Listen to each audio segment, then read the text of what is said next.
Welcome back, my dear friend.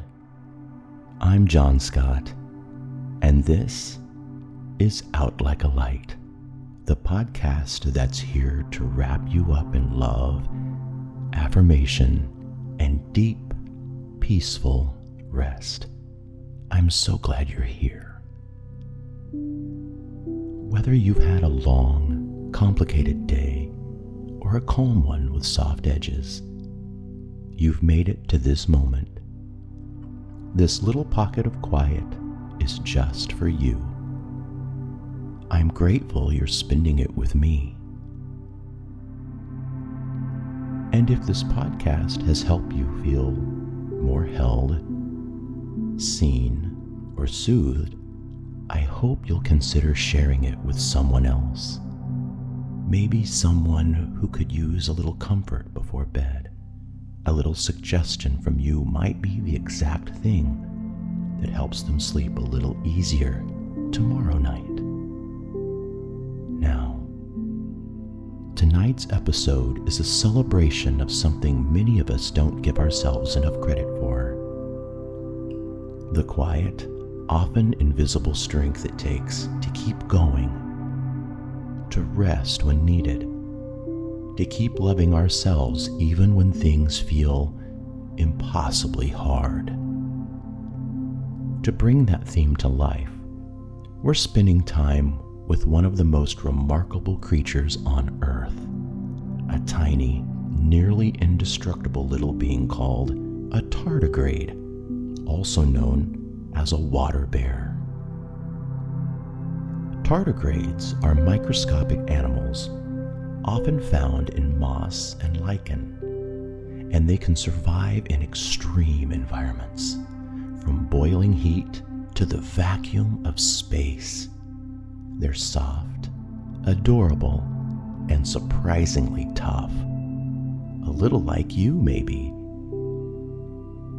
In tonight's story, we'll follow a single water bear through a slow, dreamy journey of survival and self-trust, told by a narrator who sees and loves every part of them, just like I hope you'll learn to see and love every part of yourself. But first, let's get you settled.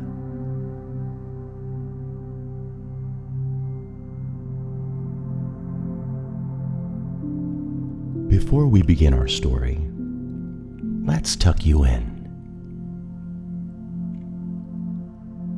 You are safe here. Nothing is expected of you. Nothing is required. This is your time to be held, to soften, and to rest. Take a slow breath in through your nose and gently exhale through your mouth.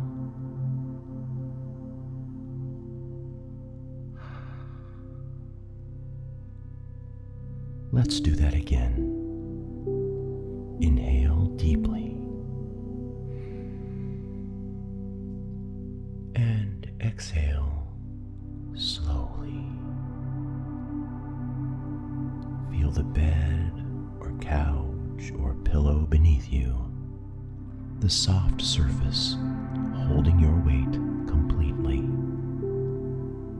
You don't need to hold yourself up right now. You can surrender to stillness. Let's begin our body scan now. Start at the top of your head. Bring your attention to your scalp, your forehead, your eyes. Without changing anything, simply notice what's there. Is there tension? A slight ache? Warmth? Coolness? It's okay. You're not here to fix anything. You're just here to notice and let your body know it's allowed to soften.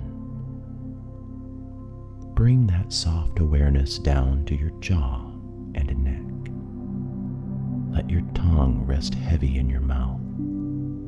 Maybe your shoulders drop just a little. If not, that's okay too. However your body feels right now, it's allowed. Let your attention travel to your arms, down through your elbows, wrists, hands, all the way to your fingertips. Now notice your chest, the gentle rise and fall with each breath. You've been breathing all day, sometimes without noticing.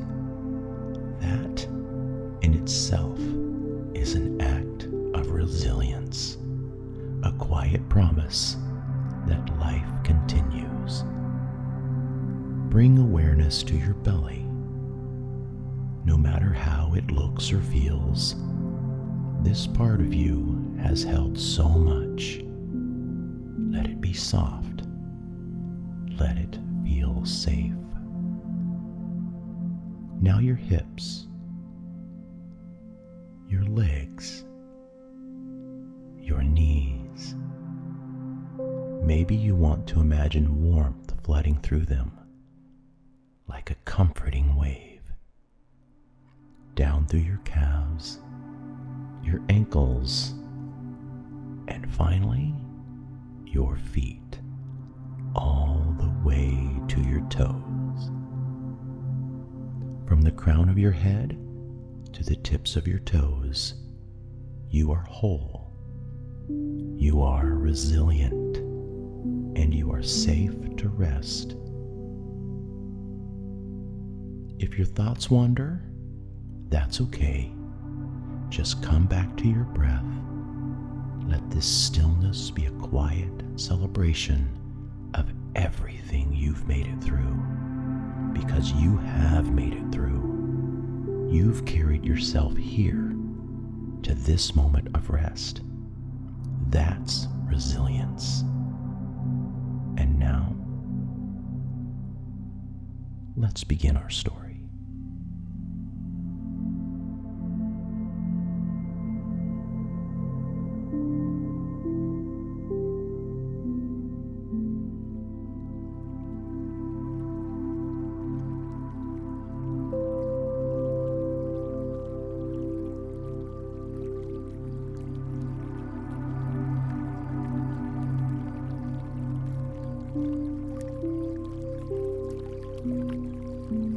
Part 1. The Slow Unfolding. Beneath the soft green buzz of a moss-covered rock, where sunlight filtered gently through the dew-damp leaves, a tiny creature curled up silently in sleep. Smaller than a grain of sand, yet more durable than most living things on Earth, the water bear rested, suspended in stillness. This was not hibernation, not exactly. It was something deeper, a kind of holding, a pause the world might never notice. The tardigrade, who had no name, but might as well have been called Hope, floated within a droplet of water, nestled in the moss. Time passed like mist, and though nothing moved on the outside, everything within them hummed with potential. This tiny creature had once survived the vacuum of space, had been frozen, boiled, dried out to a crisp, then rehydrated like magic. No one had told them they were strong. No one had reminded them they were special. They simply kept going because that's what water bears do, and because deep within their cells, so deep it hummed like a lullaby, they knew. Life does not mean fragile. Now in this pocket of time, hope began to stir. It started with a gentle pulsing in the center of their body, like the beat of a drum heard from afar. Slowly, tenderly, the 8 legs curled inward, then unfurled. Their soft body, round, plump, a little wrinkled like a raisin, quivered with quiet intention. The moss surrounding them was alive with moisture again.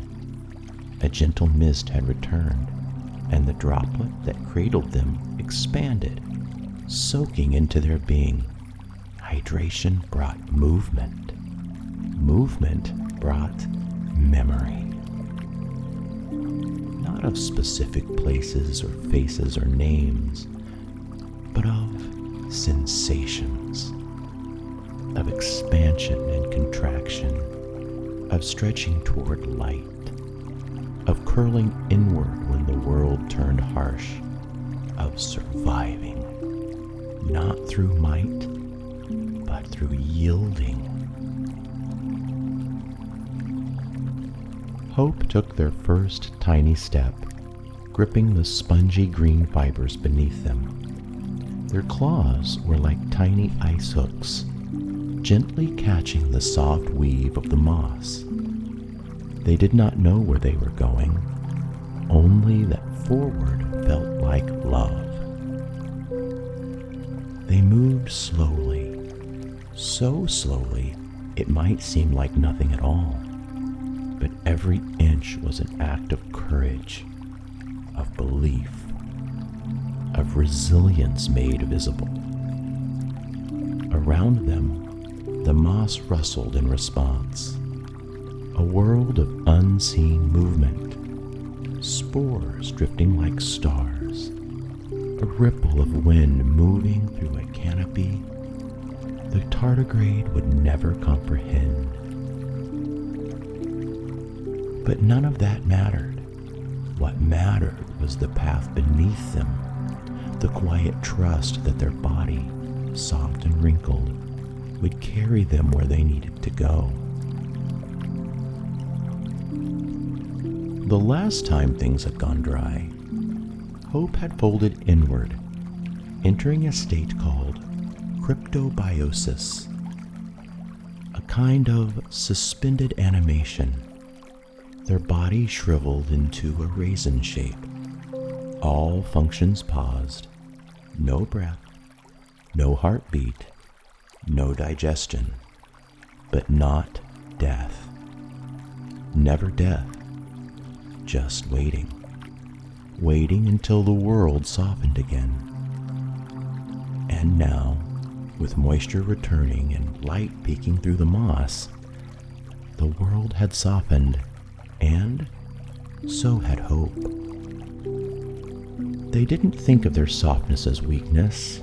In fact, it was their strength, their secret armor, not made of metal or shell, but of adaptability, yielding, the willingness to change. The climb continued, each movement deliberate, unhurried, and somewhere, deep in the fabric of the universe, the narrator who watched over this tiny creature smiled.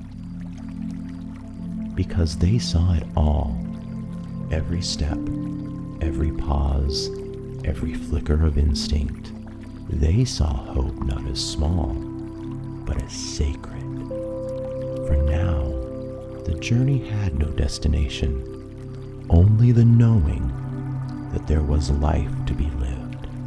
And so, the water bear walked on. Part 2. The harshness comes again. Days, though the tardigrade did not measure time, passed in rhythm. Moisture clung to the moss like kindness. Hope fed on algae and silence, and the world, in all its mystery, held them gently. But nothing stays soft forever. Above the mossy grove, the sky grew hotter.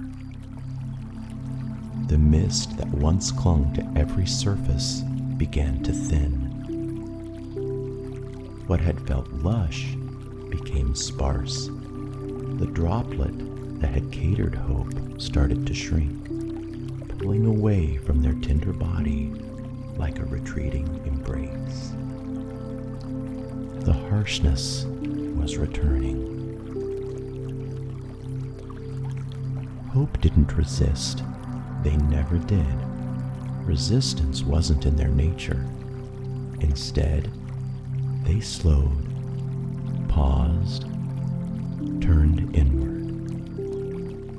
Their legs, 8 sturdy limbs that had once grasped so eagerly, pulled close. Their soft body curled into itself, like a roly-poly or a child in a blanket. The moisture within their cells began to vanish, replaced by protective sugars, wrapping their insides in a gentle shield. This was not giving up. This was adaptation. This was resilience in its purest form. From the outside, it looked like nothing. A tiny grain, a speck of dust, a wrinkle on a leaf. But within, everything was still alive, waiting, trusting. And the narrator, ever watchful, ever loving, whispered over them like a lullaby. You do not need to bloom all the time. You are still worthy when you are resting. Time passed without measure. Wind swept over the rock, carrying pollen and heat and the soundless hum of passing birds. The moss dried, its tendrils brittle. The world around Hope shrank to silence, and still they endured. Not by hardening, not by force, but by letting go. They had done this before. They would do it again. Each time they returned, not quite the same, but not broken either. Transformed, yes. Marked by experience, yes. But still entirely themselves. When the first rain came, quiet as a sigh, it soaked the earth slowly. At first, the moss simply darkened. Then, it swelled. Then, it sang. Microscopic rivers flowed back into the crevices where life had waited. Water crept toward Hope's body like an embrace long overdue. Inside their curled form, something stirred. The sugar shield melted drop by drop. Cells that had gone dormant began to hum. Hope unfurled again. Legs stretched outward. The tiniest breath was drawn. Not into lungs, they didn't have those, but into the very fabric of their being. They were alive again. The harshness had passed. They had survived, not untouched, but intact. Not in spite of their softness, but because of it. They resumed their slow trek forward, the moss springier now underfoot. Around them, invisible life burst into motion. Bacteria, algae, single-celled travelers moving through their own mysterious dances. Hope did not rush. They never did. But there was something new in their steps now. Not just survival, but a kind of quiet joy. The joy of returning, of still being here. And again, the narrator smiled, watching with infinite tenderness. not because the water bear had done anything grand, but because they had endured, because they had returned to themselves again and again without apology. This was resilience, not glamorized, not triumphant, just real and soft and whole.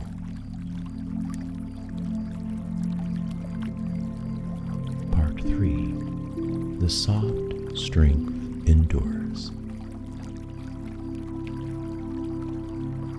The mossy world was alive again.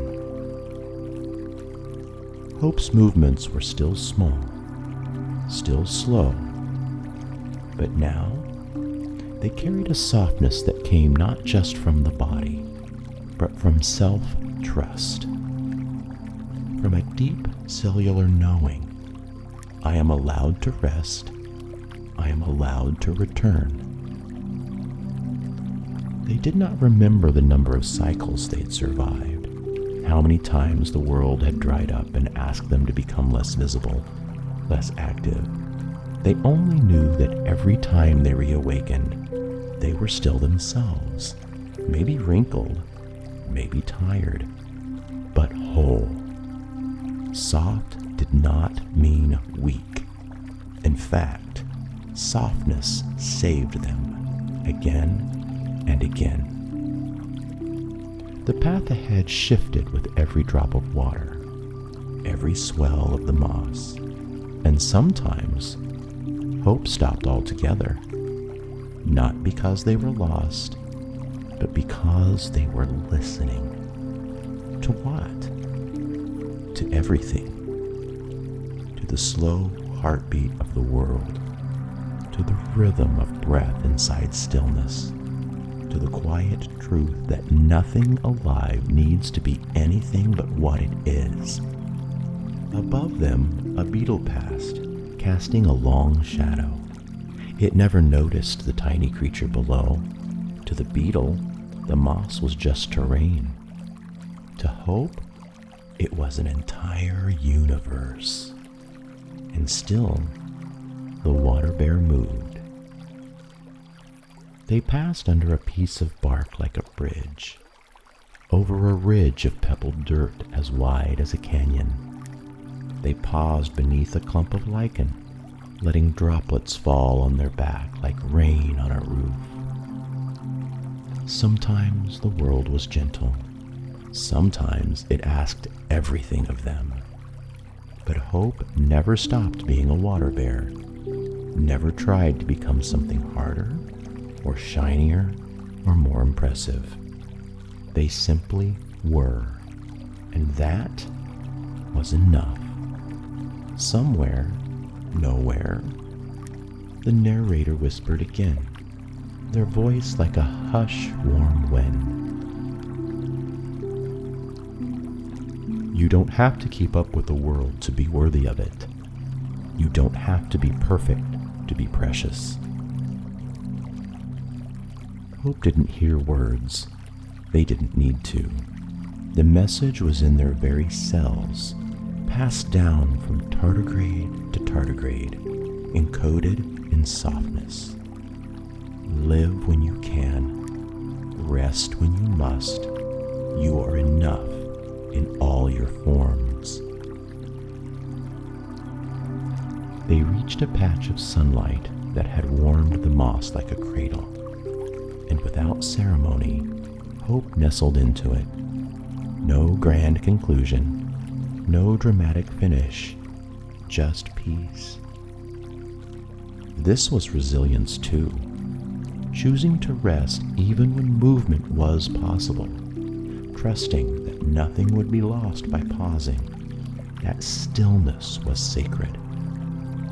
Hope curled in the golden light, legs tucked in once more, not in fear, but in contentment.